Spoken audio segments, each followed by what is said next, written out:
Creativity is an addiction. Man, it'll keep you awake all night long. I was just with record producer Mike Smith and Cubs. They've got a brand new song out. And we talked about how creativity is always effective. They laughed about it when they said that their most creative times are between 11 p.m. and 3 a.m. Oh, yeah? Is that the life you live too? It's an addiction.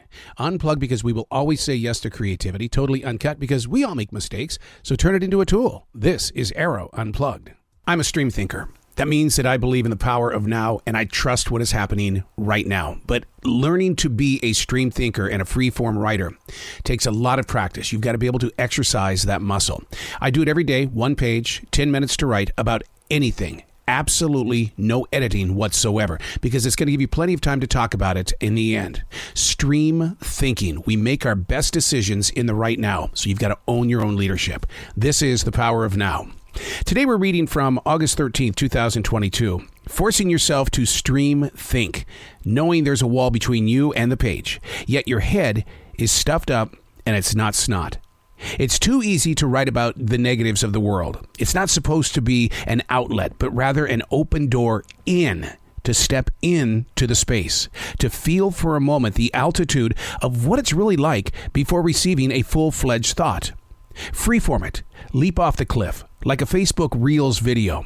Dive into the adventure of stepping away from how CNN and Fox want you to think. You just got to leap outward and far without having to worry about the landing. You're not going to hit hard, not unless your stream thinking becomes infected with an act of being lazy.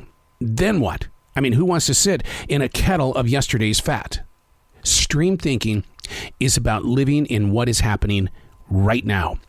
I did some research on the power of thinking, and do you realize that before your body acts or reacts or creates any type of word formation, it has already been active for 10 seconds? So every thought that you have already happened 10 seconds before it even hit you. And that's where I think stream thinking actually lives. It's like you're allowing that energy of those 10 seconds before the process to take effect. You don't think about what you're thinking about. What you do is you just act upon it. And then you go back and you read it and you go, what gives? So now, my father used to tell me all the time, he used to go, you better think about what you're about ready to say. And I did that. But what happened is that I became a perfectionist in how I said it. And then the problem is that the way I said it, people didn't understand. So you try to dig in and figure out how is it that the stream thinker and the one that wants to make sure that the right inflection is delivered have to come together.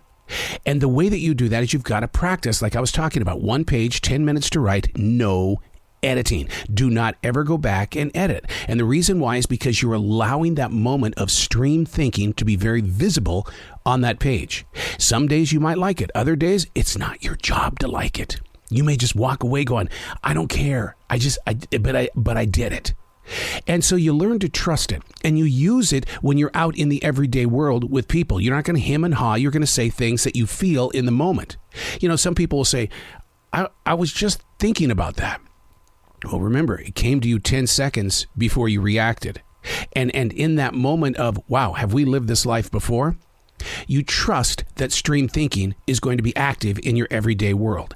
And when you think ahead of time, then you're able to prepare yourself for those times. I'm Arroe, and that's stream thinking.